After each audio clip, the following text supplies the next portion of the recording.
Welcome to Lindsay's Fallout. I speak freely about Fallout game spoilers, TV spoilers, and stuff going on in the real world. Come in prepared to give me the benefit of the doubt, pause the screen for more details. Today we're gonna do our first community video, a comment response video. I'm a new kid on the block in Fallout fandom video space, and my first two Ghoul videos were very successful, which is great news! But it's also like, whoa. So I need to do this video for my own sanity. Like, let's check in. I took screen grabs of comments that made me think, I have stuff to say about that. And then organized them all into folders. So I want to warn you, this is going to be a lot more about Fallout fandom, the community, than about the actual game, show, or lore. It's going to be kind of meta. It's about this relationship. And of course we're going to talk about a lot of fun assholes, but first I want to do something wholesome. Let's look at some nice comments. I 100% agree with you, and honestly, I know me and you can relate on dealing with narcissistic mothers, and I even teared up a little when you talked about it and struggled for a second.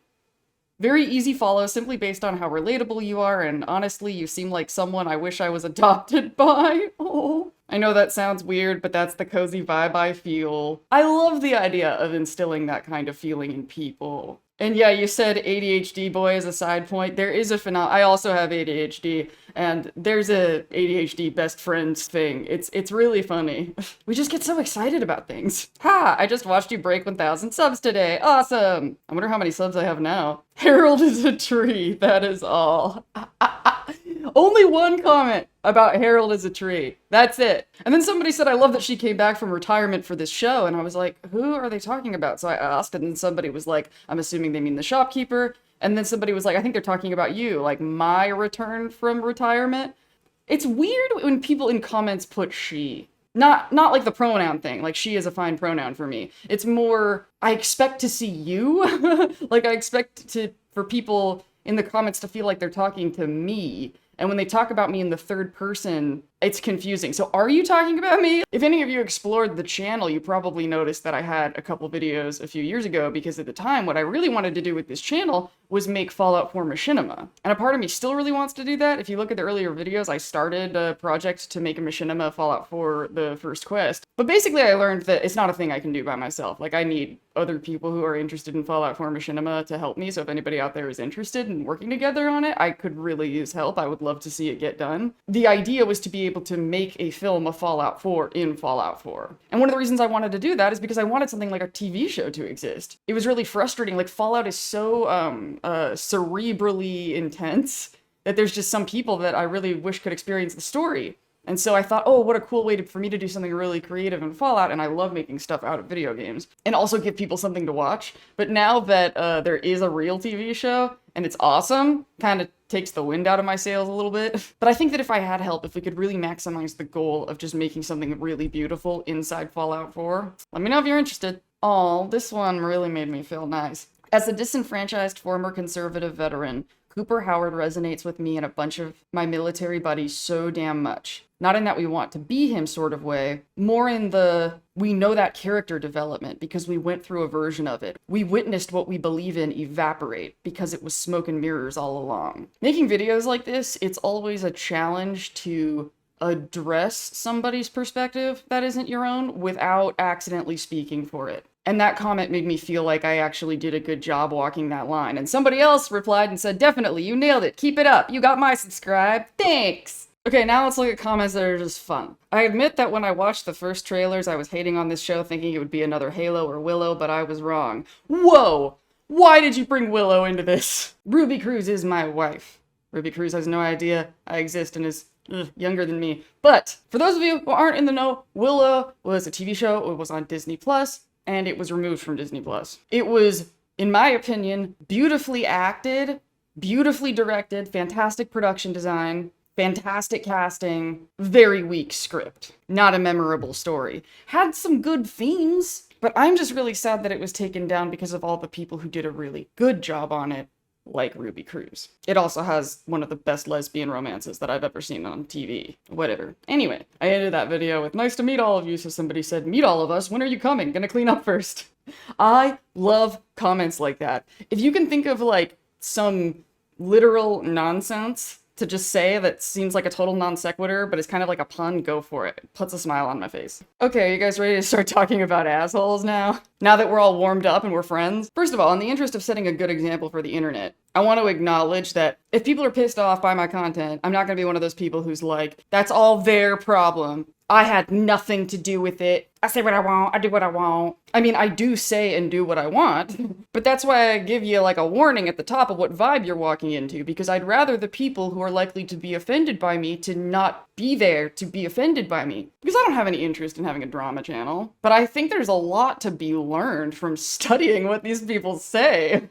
Actually, let's break up one of the biggest lessons that I've learned. Okay, obviously, like, I'm not famous on YouTube, but believe it or not, I've actually been working in internet video for as long as it's possible, for as long as that has existed. That's where my degrees are, is radio, film, and television. My master's project was a YouTube channel. And like the first basic law of any kind of communication, media or otherwise, is you have to have an assumption of who your audience is. You have to. Like, just by speaking to you in English, I'm making an assumption that you speak English. And anybody who doesn't feel like they're making assumptions when they communicate is just doing it completely unconsciously. But with the background I've got, I am very conscious of it. And on these first two videos, I made an error in judgment about my audience. For my entire media career, to put it really, really simply, to really generalize, I've always been the most right-wing person in a left-wing room. I have a deeply ingrained habit of when I am presenting an argument, starting off with the most extreme, liberal, radical position, and then winding it back. And you'll notice that is exactly what I did in the Ghoul video about that scene. I started off framing why it would look misogynistic, and then I explained why it wasn't misogynistic. That was an incorrect answer, because I've never had so many conservatives on any of my videos ever. And while I apologize and fully take accountability for my part of it, as I just previously explained, that does not change the fact that some of these people just really suck. Example, this comment says, and she lost me at misogyny. The man shot up 24 dudes in Raider Town, but cutting a girl's finger off is sexist? I'm out. I agreed with this guy! My argument in this video was in agreement with him for related points. The context of the scene indeed makes it not sexist. This individual just heard the word misogyny and was like, that's a dog whistle. Now I know you're one of them. Anything you have to say about anything is irrelevant. Having no idea that I was just about to make really solid arguments in agreement with what he said. What I want us to do as a community is to be so confident and secure in our, like, sanity that we're not even offended by stuff like this because it's embarrassing. And what's even more embarrassing, I would bet money. I can't say for certain, but I would bet money that this is the same kind of person who's like, I don't need trigger warnings. Triggers. Who gets triggered? Life's hard. Having no idea that they alienated themselves from somebody who they potentially have similar views with because they heard the word misogyny, got scared, and ran away like a coward. I don't usually like insulting words that are nouns. Like, I usually like adjectives. Like, I like to say somebody's being a certain way, not that they are a certain way. But cowardly behavior, I'm just not enlightened enough to be diplomatic about cowardly behavior. And this dude took me on an adventure. I was planning on, like, reading this whole conversation, but now, like, I just don't know if I care enough anymore. But it's basically the same situation with a much more talkative and much less articulate person. But this time, I was really trying to see if I could, like, walk this person logically just to the fact that we agree. That's the thing. Normally, in this situation, I wouldn't try to walk somebody to seeing that they're wrong, because that's hopeless. That's not going to happen. But this time I thought I could at least make them see that we agree. Like, I thought it might have a happy ending. I was wrong, and I should have known better. But I think the whole thread's still there if you want to go look for it. So let's look at some feedback that I've gotten about the disclaimer. Damn it, where did I put it? This one. I delete any comment I want. Welp, I can tell you're a liberal. Moving on, have fun. I think what this person thinks is that because I said I delete any comments that I want, that I delete recklessly. If they're connecting that with me being liberal, I'm assuming that means I'm a fragile snowflake. I can't handle challenges, right? That's what I can't handle any challenges. So I'm going to announce that I can delete whatever I want without having to actually justify my argument as to why I'm deleting the comments. So they're giving me no benefit of the doubt whatsoever. I didn't know that saying that I will delete any comment at the beginning of the video translates to liberal. That's new to me. This person has had experience that connects people who say that they delete any comments with having left-wing political views with such regularity that they are confidently and smugly asserting that they've found me out, that they've cracked the code. They're on to me. The have fun sarcasm sort of implies, oh man, any person who at the beginning of the video makes an announcement like this is gonna create this toxic, hostile environment, and I'm so smart, I'm gonna get away from it, right? What do you guys think of that interpretation of this? I'm not gonna analyze all the reasons that they're wrong because I don't care. The more interesting point is that on the flip side, I also got a comment that said, I love your intro warning. LOL, I'm not being sarcastic with this. Normally I get unreasonably upset when people start banning comments or getting political, but somehow it legitimately changes things when you give that kind of warning. Thumbs up from me. It totally makes sense to me that people would be put off or suspicious because I don't provide any sort of fair framework for which to judge what gets deleted and what doesn't. That's just not the context of what this is. This is a platform where I am expressing my thoughts and you are giving me your thoughts on my thoughts. It's a different social dynamic than being like the president of the United States or like the head of a committee. Honey, we don't have that relationship. In general, there's a big problem on the internet with people just not understanding. People treat YouTubers like shops in a shopping mall. You know, if you go to a shopping mall, there's a bunch of these little shops and they're only there to serve you and they want you to spend money. So people feel kind of entitled in shopping malls. Like, it's your job to make me happy. And if you can't make me happy, I'm going to talk to your manager. I'm just a person talking. I don't need your approval. I want it. I enjoy it. I appreciate it. I do not need it. This isn't my job. If you think that an individual private citizen asserting boundaries is being rude to you, I don't want you on my channel. Ew. Next up, let's talk about the attitude from the comments when it comes to talking about politics, because I have a headache.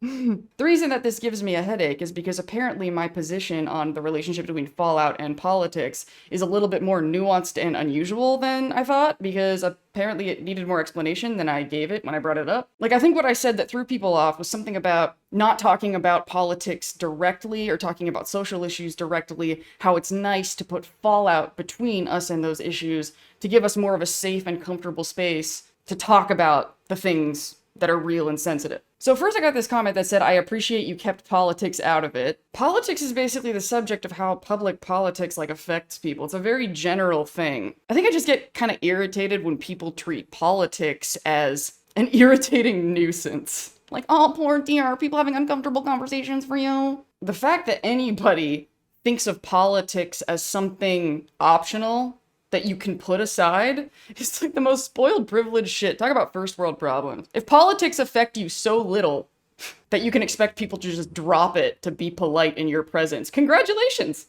Honestly. Sounds like a nice way to live. Like, yes, if you're uncomfortable by what's being discussed, that is valid. Just be honest about what's happening. This talking about politics, it's putting the blame on other people for their very real problems that you can't be bothered with. Just like, I think that some of y'all would be surprised how far you would get if you would just acknowledge how it sounds when you say that. It makes perfect sense to experience emotional dysregulation or to feel offended when people are talking about politics. I don't agree with anybody who says that you have to stop those emotions, because you can't. That's not how it works. But what you can help is sounding like a twat waffle in the presence of company that has less privilege than you. Just say the topic makes you uneasy. Why not? Why not just say the topic makes you uneasy? Saying we shouldn't talk about politics completely changes the tone, shoves off responsibility for your own emotions. It bugs me. Meanwhile, on the other side of the fence, apparently I came off like I don't understand what I just said. With respect, the political themes of Fallout are not ambiguous, and they are not meant to provide a sense of distance from real-world politics, as they are a direct and literal transposition of I agree with everything you're saying! And you're saying it like you're teaching me this. My whole channel is basically gonna be me using Fallout lore and stories and TV shows to dissect the exact social and political stuff that you're talking about. Why? What's annoying about this comment is that they think what they are saying is inconsistent, is in conflict with what I said about creating distance from real-world politics. This just tells me that we are conceptualizing and defining the word distance in context differently. Yeah, if you think about the grand scheme of everything in the world, Fallout closes the distance between us and these issues, because it's an allegory. But compared to talking about these issues directly, Fallout obviously does create distance. The dysregulation or stress and firmness in my tone reacting to this comment and comments like this is this perceived arrogance and assumptions of what I don't understand. I think a lot of us overthinkers and intellectuals tend to assume that nobody else has thought as hard about all of this stuff as we have. And finally, there was this one comment about this. It was kind of funny. He said, sorry, distance yourself from politics when talking about Fallout, literally impossible. And has an LOL emoji. That's important. If that LOL emoji hadn't been there, I wouldn't be able to interpret the tone of this. And because of the other comments where people really did misunderstand, I would have thought this was another misunderstanding. This has happened to me a lot in content, where basically I'll get like a pattern of shitty comments, and then I'll get an ambiguous or vague comment that I will interpret in a negative way because I'm following the pattern of everything else, and I've accused people of saying things or meaning things that they didn't just because I thought they were a part of a pattern that they weren't. So I have to be really careful not to do that. But it's really frustrating to be careful not to do that when other people just do it like crazy, which we'll get to. But this person put a little happy face, and that told me, no, this isn't the pattern. This is somebody who's actually joking with you, and so we joked back and forth a little bit, and that was nice. I'm gonna have to put glossaries at the beginning of all my videos because everybody has different definitions of words. I'm just looking at all these fractions of debates that are purely based on people misunderstanding each other. So here's a folder that I titled, People Just Say Things. The lesson today, be reminded that sometimes people on the internet just say shit.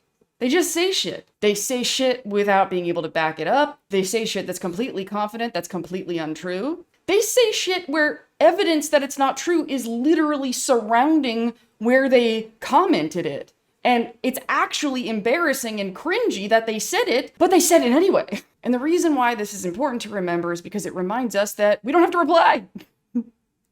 It's not that serious. First, I watched the first episode and just didn't care for it. I didn't think it was awful. I just didn't like it, and it wasn't my cup of tea. Why? Like, this is not a rude comment. This is not a hostile comment. This is just a simple, negative opinion. No harm done, really? But it's annoying. Because why? Like, why did you take the time out of your day on my video to share this milquetoast ambivalence? Why did I waste time reading it? Why did I waste time putting it in this video? Oh yeah, because this whole section is nonsense. This is the kind of stuff where people will comment this and it was completely not hostile, and then people will react to it, be like, what the fuck, bro? And then they'll be like, all I did was say a negative comment. And they're right. There's nothing wrong with saying something negative. The problem is the context is weird. Word to the wise. If people are mad at you and you really don't understand what you did wrong, think about the context in which you did the thing. The answer's probably in there. This person commented, just FYI, I've heard that the S word is considered a slur. Now, is this nonsense because words being slur are nonsense? No, it's nonsense because they didn't freaking tell me what word. I have no idea what S word is a slur.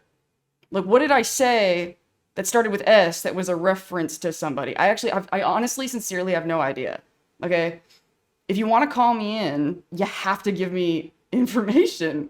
Like, here's a good one. This is on the video about how everybody likes the Ghoul. This person said, I haven't met a single old fan that likes this character. Are you high? Is Amazon bribing you?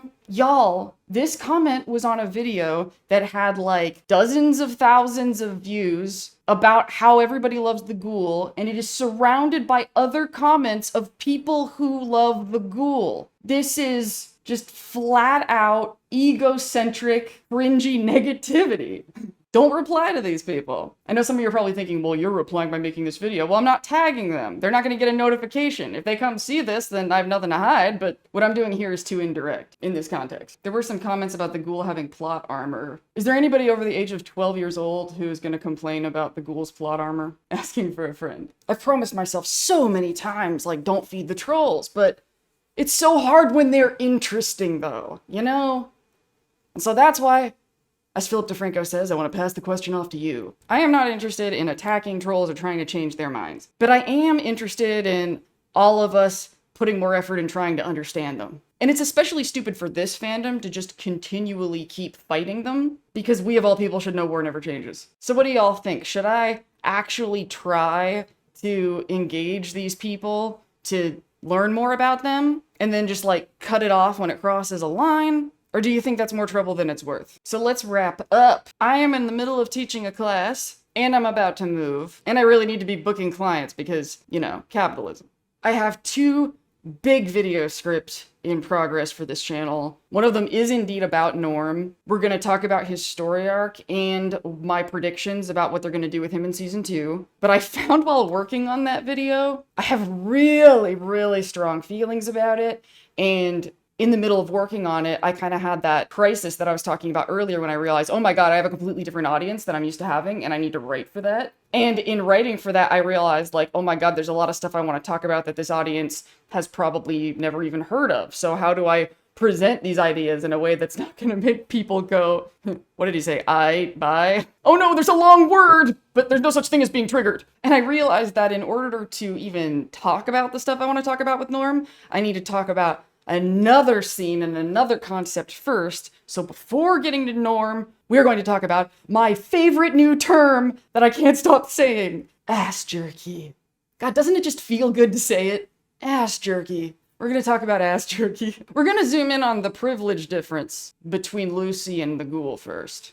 I know, more Ghoul stuff, but yeah, there's stuff that I want to focus on in talking about how their relationship deals with privilege, which actually might be a good opportunity to go back to the finger biting scene and like talk about it properly, because that episode is going to go into concepts about privilege that I think are going to need to be sort of primed before going into the Norm video. It'll work better and make more sense if you watch one before the other. So yeah, that'll do it. Like and subscribe. Give me your thoughts. I'm busy with a million things, but I will see you as soon as I possibly can. If you have to go out, take a gun and a lamp. 'Cause everybody knows there's a devil in camp.